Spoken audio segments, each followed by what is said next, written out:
Bonjour. Bonjour tout le monde. Bonjour les enfants. Bonjour mesdames. Bonjour messieurs. Bonjour les seniors, parce que si on parle des enfants, il faut parler des seniors aussi. Je suis vraiment très heureuse d'être pour la deuxième fois à Mulhouse avec vous. La deuxième fois, je m'en souviens, enfin la première fois, je m'en souviens très bien parce que c'était mon anniversaire. C'était, pour ceux qui s'en souviennent, en mars de cette année. Le 27. C'est vrai que je me suis fait un peu désirer là ces derniers jours, ces dernières semaines, parce que j'essaye d'aller un peu partout, sur tous les territoires de la métropole, et puis j'irai aussi me battre aux côtés des citoyens dans les Outre-mer, parce que c'est important, parce que ce qui s'y passe, on va pas mettre une échelle de cruauté ou d'aberration. Mais ce qui s'y passe depuis plusieurs semaines est quand même absolument terrible et je vais y revenir. Je suis heureuse d'être là parce que je sais que dans le sud de l'Alsace, il y a des établissements de santé, des établissements médico-sociaux, des EHPAD qui sont aujourd'hui déjà très en difficulté pour fonctionner. Je vois des blouses, je me suis... à non pas mettre la mienne parce que je l'avais oubliée, pardon, mais on m'a prêté une blouse. En tout cas, il y aura tout à l'heure un moment très fort à partager avec les soignants. Mais aujourd'hui, quoi qu'en dise le gouvernement, quoi qu'en dise la préfecture de la région Grand Est, quoi qu'en dise l'Agence régionale de santé, non, tout le monde n'a plus accès aux soins. Et aujourd'hui, c'est absolument incroyable. Et je le dénonce. Je le dénonce parce que avoir besoin d'aller à l'hôpital,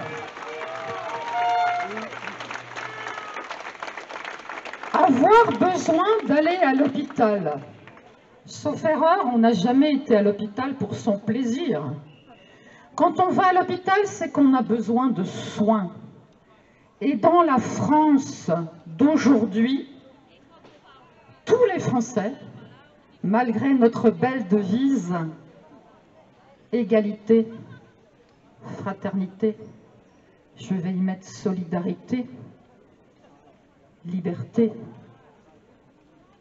les citoyens ne sont plus égaux en droit. Si vous n'avez pas de passe, vous n'accédez pas aux soins aujourd'hui.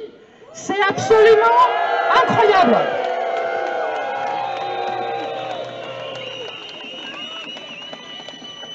Depuis le 15 septembre, les soignants, les pompiers, ont l'obligation d'être injectés.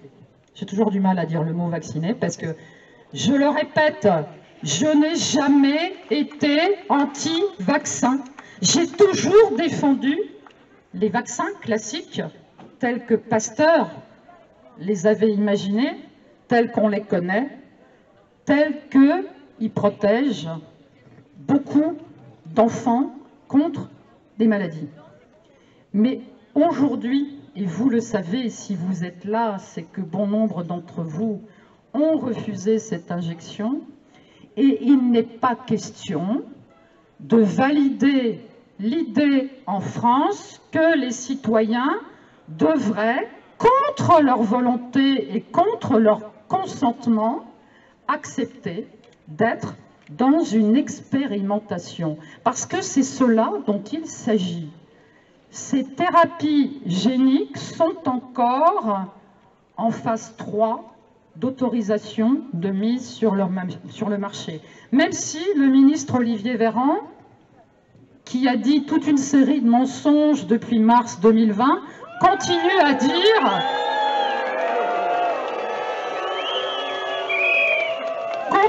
dire que c'est pas vrai, c'est une autorisation officielle. C'est faux, vous le savez. Et ce que je dénonce aussi, c'est que d'habitude, quand les sociétés pharmaceutiques font ce type d'expérimentation, ce type d'essai, c'est sur des financements privés, c'est des financements qu'ils ont été chercher eux. Mais en ce moment, qu'est-ce qui se passe? C'est la sécurité sociale qui finance cette expérimentation, parce qu'à chaque fois qu'un citoyen français va accepter, ou parce qu'il est obligé, parce qu'on lui a soutiré cette volonté d'aller se faire vacciner, il donne sa carte vitale. Donc c'est bien la sécurité sociale qui finance aujourd'hui cette vaste expérimentation. Et cela n'est pas acceptable. Cela, on ne peut pas, à la fois pour la santé humaine, mais aussi pour les finances de l'État, pour nos finances et pour notre sécurité sociale, qui est quand même quelque chose que tellement de pays nous ont envié. 1945, création de la sécurité sociale, et au nom de quoi, aujourd'hui, faudrait-il accepter que cette sécurité sociale nous soit enlevée? Depuis le début de mon mandat, avant que je sois même sortie de la majorité, j'avais déjà dénoncé cette envie de privatiser l'hôpital public, parce qu'on y va tout droit. Cet hôpital public qui est aujourd'hui totalement moribond, parce que déjà avant cette crise, il n'y avait pas suffisamment de moyens, ni de moyens financiers, ni de moyens humains. Cet hôpital français moribond, ça fait depuis 20 ans, depuis 30 ans, qu'on ne prend pas soin de notre service hospitalier. Et donc, plutôt que de faire des plans comme le Ségur l'été dernier, plutôt que de donner des pseudo-valorisations aux professionnels de santé, si réellement l'État avait voulu du bien aux Français, il aurait mis et il aurait déployé tous les moyens. Et je vous rappelle que l'État a dépensé jusqu'à 500 millions d'euros par jour pour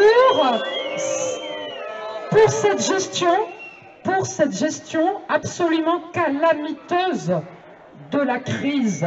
Donc on voit bien qu'on a un État, un gouvernement qui fait n'importe quoi, sous prétexte de vous protéger. Il dépense n'importe quoi. L'hôpital public, aujourd'hui, est dans un état absolument catastrophique. Ces soignants qui manquaient déjà, on rajoute tous les soignants qui ont été suspendus. Suspendus, c'est absolument incroyable.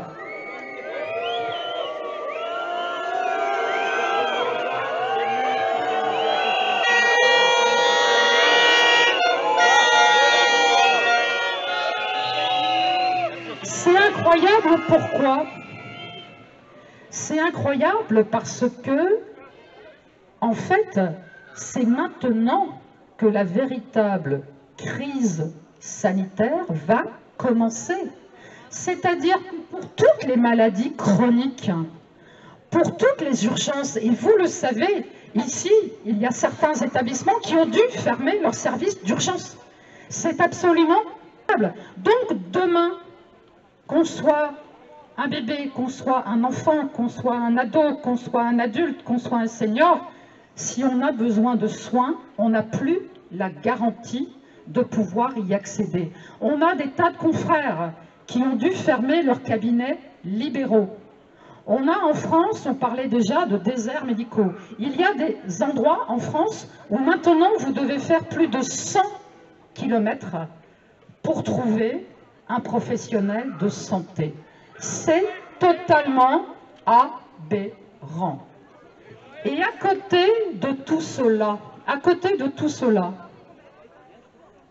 il y a, en introduction, j'ai évoqué les territoires d'outre-mer.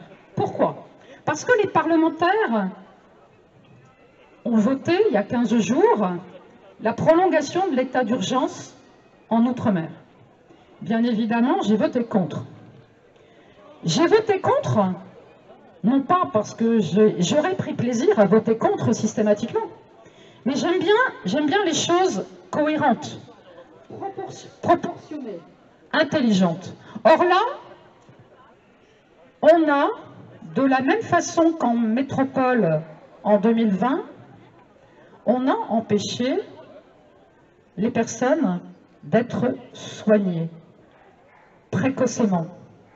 Et le traitement précoce existe toujours, le traitement précoce continue toujours à fonctionner. Donc il y a eu, il semblerait, je suis prudente, même si j'ai des informations directes de certains de mes confrères, il semblerait qu'il y ait eu des réquisitions pour empêcher les personnes d'être soignées et donc pour que tous les flux aillent vers l'hôpital. Or, à l'hôpital, à peine 30% des personnels sont aujourd'hui en règle avec l'injection. Donc, de façon extrêmement cohérente, les directeurs d'établissements publics, privés, dans les territoires d'outre-mer, ont fait valoir quelque chose de fondamental qui s'appelle la continuité des soins et la continuité du service public. Donc ils ont refusé de suspendre les personnels.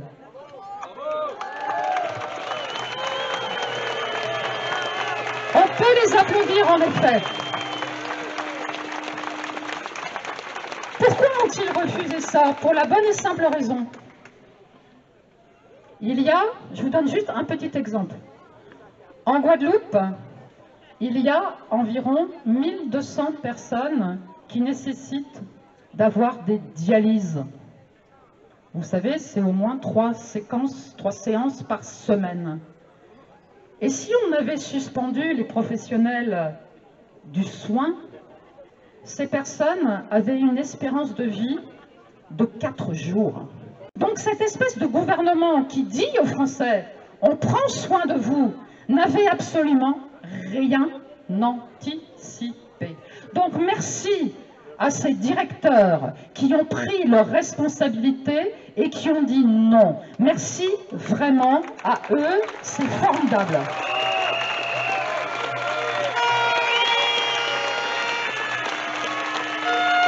Et pourquoi j'en parle? Pourquoi je vous détaille tout ça? Bah, en fait, qu'est-ce qui se passe dans ces établissements? Rien. Tout va bien. C'est-à-dire que les soignants continuent à pouvoir faire leur profession de passion, ils continuent à pouvoir soigner, les patients continuent à être soignés. Mais il y a quand même un truc qui cloche, non? On aurait dû voir des clusters flamber le Covid. Alors non seulement il n'y a pas eu la dengue, parce que la dengue elle a disparu. Hein. Je vous rappelle que la grippe avait disparu l'hiver dernier chez nous. Bah, la dengue, alors qu'on était cet été en pleine épidémie de dengue, elle avait disparu. Donc non seulement c'est par un coup de baguette magique, la dengue avait totalement disparu, mais en plus, les soignants qui ne sont pas vaccinés, eh ben, tout va bien dans le meilleur des mondes. Donc il faudrait peut-être que notre gouvernement avoue un jour qu'il nous raconte n'importe quoi depuis 18 mois.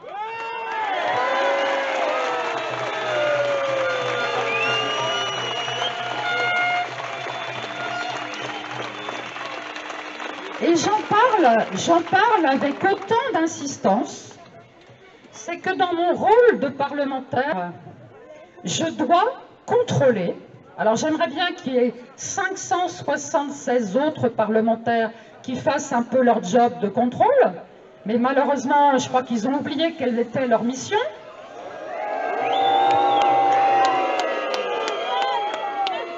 Mais j'insiste sur ce contrôle. Pourquoi ? Alors je vais rentrer dans un truc un peu technique, parce que si vous prenez la loi du 5 août, cette loi, dans son article 12, si vous allez regarder de près, il est dit quelque chose de très simple. Qu'en cas d'amélioration de l'épidémie, donc en cas d'amélioration des chiffres, des taux d'incidence, et aujourd'hui, ce n'est pas moi qui le dis que tout va mieux. Santé publique France l'a dit. Santé publique France a fait un communiqué. Les choses vont beaucoup mieux. Ça va tellement mieux que au gouvernement, ils ont imaginé à certains endroits de relâcher un peu le pass. Là, c'est pour vous dire, vous avez été sympa, il y en a pas mal d'entre vous qui ont été se faire vacciner, donc on va un petit peu relâcher les trucs. Bon. Il y a les élections bientôt, oui. Mais à mon avis, d'ici les élections, on va remettre un petit coup de vis. Mais tout ça pour vous dire qu'en effet, Santé publique France dit très honnêtement que les choses vont mieux. Ok. Donc, si ça va mieux, dans la loi, le gouvernement a écrit, et vous pourrez aller vérifier, qu'il a l'obligation lui-même de reprendre un décret pour enlever le pass. Donc je pense qu'aujourd'hui, si on est là réunis, il va falloir faire du bruit pour leur demander qu'ils respectent la loi qu'ils ont eux-mêmes écrite.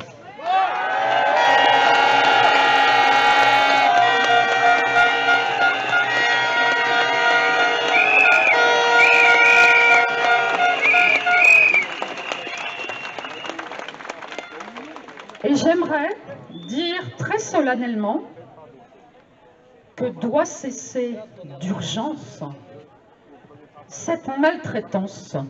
Cette maltraitance, d'abord des enfants, parce que celle-ci, elle a commencé il y a super longtemps.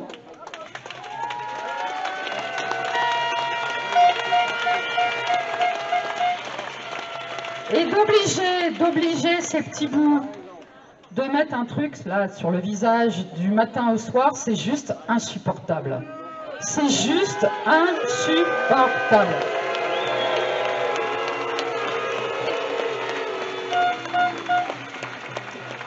Il y a les enfants et je sais à quel point les parents se battent. Il y a d'ailleurs des actions qui sont intéressantes, qui se font dans le calme, qui consistent de façon très simple à bloquer les vaccinobus. Je ne sais pas si vous avez vu ça, parce qu'ils ont trouvé une technique. Les agences régionales de santé, sous couvert des préfets, etc., c'est de faire venir au devant des collèges et des lycées des vaccinobus. Parce que je vous rappelle quand même que depuis des années qu'on réclamait des infirmières scolaires et des médecins scolaires, il n'y en avait pas, hein, il n'y en avait pas. Tandis que maintenant, on va chercher les élèves. Alors, il ne faut pas, parce que je défends vraiment toutes les libertés. Par contre, un gamin de 16 ans qui choisit d'y aller, il faut qu'il ait toutes les informations. Et là, ça demande un tout petit peu d'explication. Donc, dans ces actions qui se sont déroulées dans le calme, des parents ont été expliqués aux ados ce qu'il y avait. Enfin, c'est un peu compliqué d'ailleurs de dire ce qu'il y a dedans, parce qu'on n'en sait rien. On a beau demander aux industries pharmaceutiques ce qu'ils ont mis dans les petits flacons, on n'en sait rien. Mais en tout cas, le risque qui était encouru par rapport au fait qu'en tant que jeune, enfant, adolescent, jeune adulte, en fait, choper la Covid, il y a très peu de conséquences. Chez les enfants, il n'y en a pas. Par contre, actuellement, il y a une véritable épidémie de myocardite, d'inflammation du muscle cardiaque, qui a des conséquences et qui peut avoir des conséquences dramatiques à long terme, même si c'est soigné, bien sûr, tout de suite. Et maintenant, ce mensonge de Big Pharma va jusqu'à dire « Oui, mais la myocardite due au vaccin, elle est moins grave que la myocardite qui serait due au Covid. » Sauf qu'il n'y a pas de myocardite, on n'a aucune étude scientifique qui aurait démontré qu'il y a une cohorte de gamins qui auraient eu des myocardites dus au Covid. Donc tout cela, quelle que soit la communication qui est faite aujourd'hui par le gouvernement, quelle que soit cette communication, elle est malheureusement basée sur le mensonge. Et c'est cela que je dénonce et c'est cela que je vous remercie de dénoncer aussi fortement toutes les semaines. Et je vais juste en revenir, je termine juste sur mon histoire de vaccinobus, parce que les endroits où les parents ont été expliqués tout ça aux adolescents, ben, il n'y avait plus qu'une toute petite partie de ceux qui avaient décidé au départ d'y aller, qui ont réellement été se faire injecter. Donc c'est des opérations, encore une fois, dans le calme qu'il faut mener parce que les adolescents ont le droit aussi, eux, de donner un consentement éclairé. Et s'ils n'ont pas les bonnes informations, jamais ils ne pourront donner ce consentement éclairé. Ce que je vais terminer sur cette histoire de vaccin, parce qu'il faut qu'on arrive absolument à redonner de la dignité à tous ces soignants, à tous ces professionnels, pompiers notamment, mais il y a aussi énormément de personnes qui sont menacées aujourd'hui de perdre leur emploi s'ils n'acceptent pas d'y aller. Il faut leur redonner cette dignité, parce que c'est du jamais vu, d'être suspendu du jour au lendemain et de ne plus avoir de salaire. Mais c'est même, on vous aurait raconté ça il y a encore 2 mois, vous auriez dit, mais c'est pas possible. La question que je me pose, c'est où sont les syndicats? Où sont les syndicats?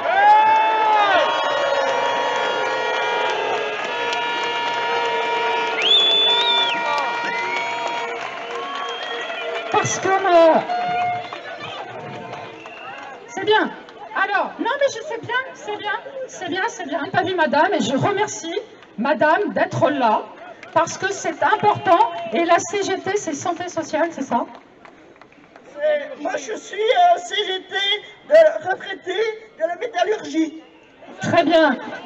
Et je vous propose qu'on remercie cette dame, qu'on applaudisse cette dame.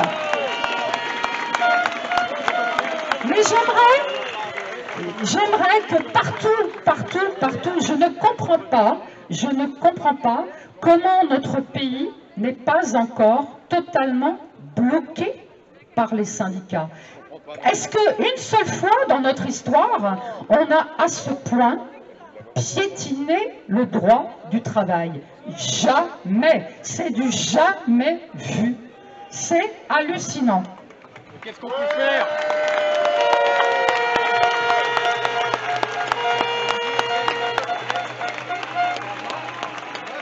Alors, j'aimerais dire quelque chose par rapport à cette logique vaccinale. Je pense qu'il y a quelque chose qui doit être fait en urgence dans notre pays. Et je continue à défendre, et coûte que coûte, je défendrai toutes les libertés. Mais on est dans un moment où, très clairement, il n'y a pas d'épidémie. Il n'y a pas d'épidémie. Tout le monde va bien, il n'y a pas d'épidémie. Il y a les chiffres à l'hôpital, c'est vraiment... Voilà, de pandémie, oui, tout à fait. Non, mais, on n'a jamais été, depuis le début, on va dire aussi serein dans les structures hospitalières par rapport à la Covid. Hein. Je ne parle pas du reste. Donc, il y a le fameux décret. Donc celui-là, il doit être pris en urgence. Il faut arrêter avec le pass, il faut pouvoir rendre la liberté aux Français, il faut pouvoir se poser sur une terrasse comme on veut, quand on veut, il faut pouvoir aller au restaurant, il faut pouvoir aller dans toutes les structures culturelles sans aucune limitation. Il faut qu'on retrouve des droits et surtout que tous les Français redeviennent égaux en droit. C'est fondamental. Par contre,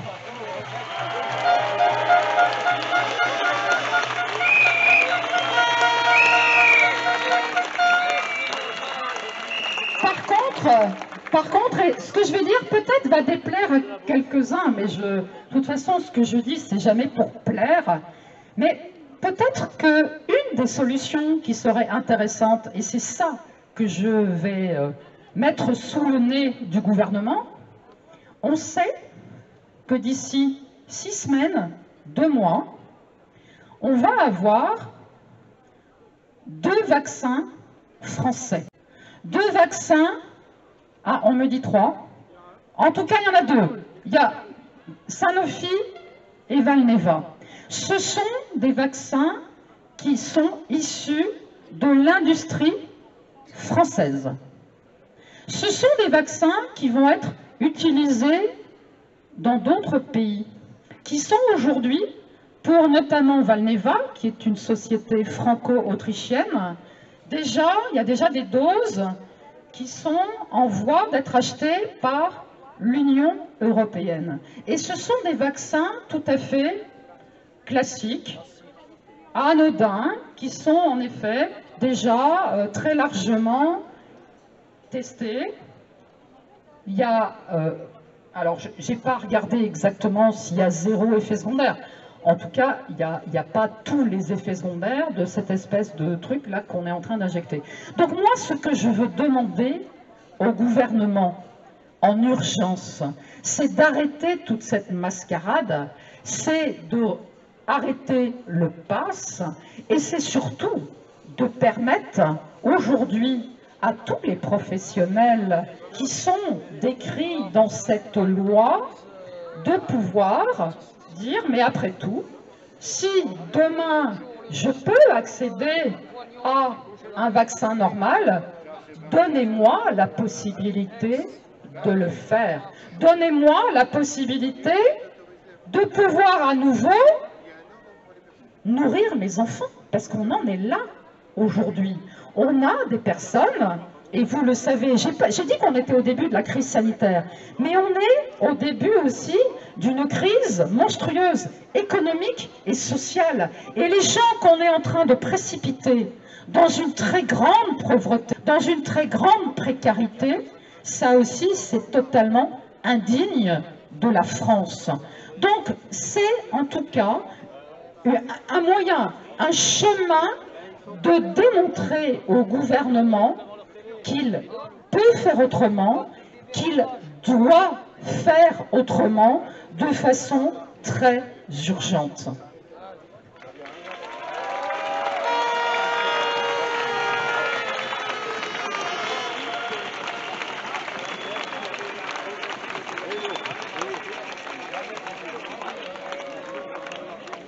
Alors, je vais y venir. On évoque le fait que, à partir de 12 ans, les enfants vont avoir l'obligation de montrer un pass. En effet, c'est dans les tuyaux.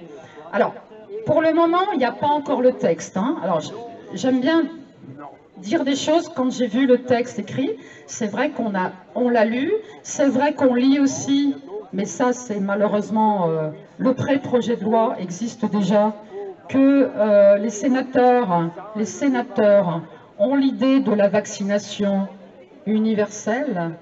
Et mesdames et messieurs, là où il faut être extrêmement attentif, et j'aurais envie de hurler devant vous, il n'y a pas un seul parti politique aujourd'hui en France qui s'oppose à la vaccination pour tous. C'est du délire. C'est du délire.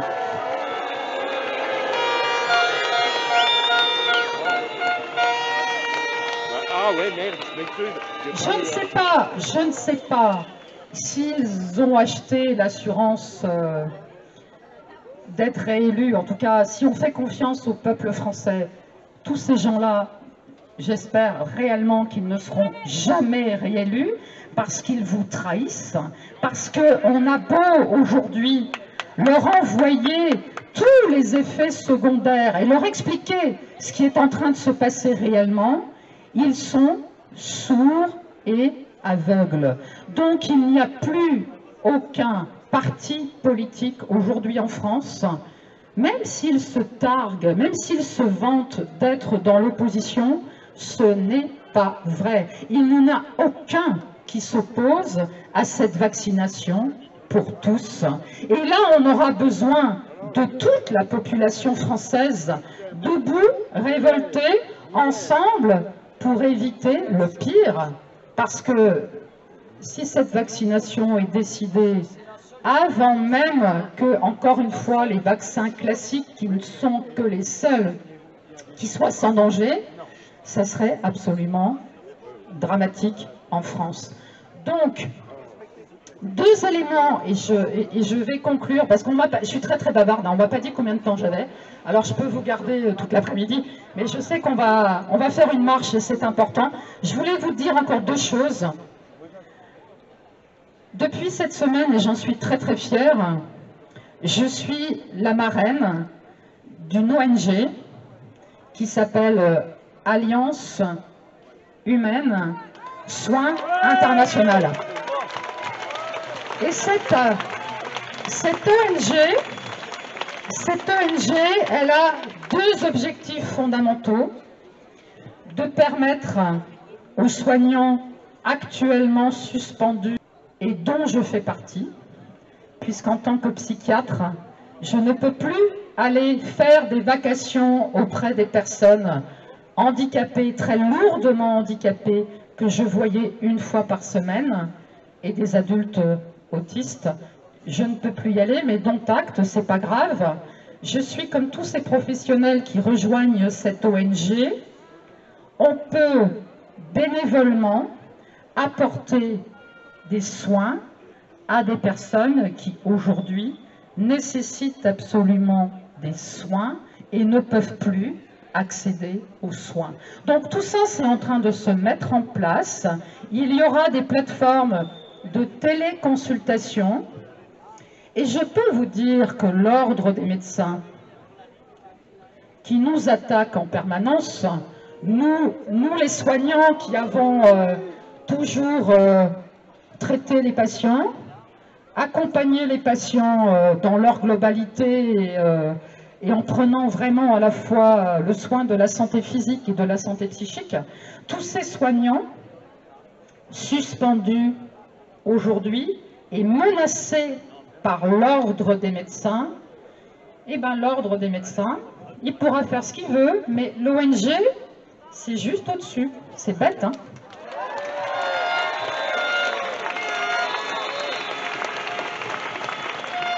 Et la dernière chose que je voulais vous dire, c'est que le 14 septembre, j'ai enfin réussi à mettre sur pied l'association, cette force de rassemblement qui s'appelle Ensemble pour les libertés, qui va permettre à tous ces collectifs citoyens partout en métropole, partout en Outre-mer, en Guyane, en Polynésie, de pouvoir se rassembler.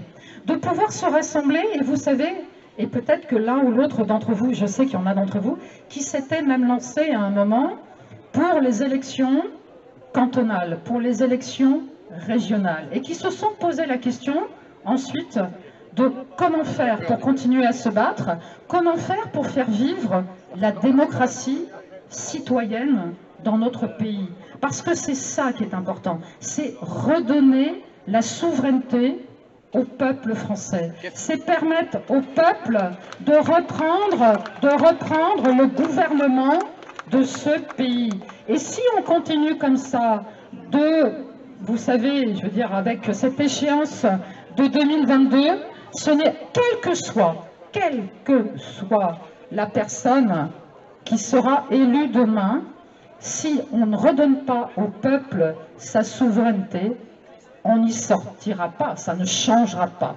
Donc, ensemble pour les libertés, c'est un endroit où on se rassemble, c'est un endroit, c'est une plateforme qui vous appartient, c'est un endroit où on peut échanger les idées, les actions et surtout où on peut défendre toutes les libertés.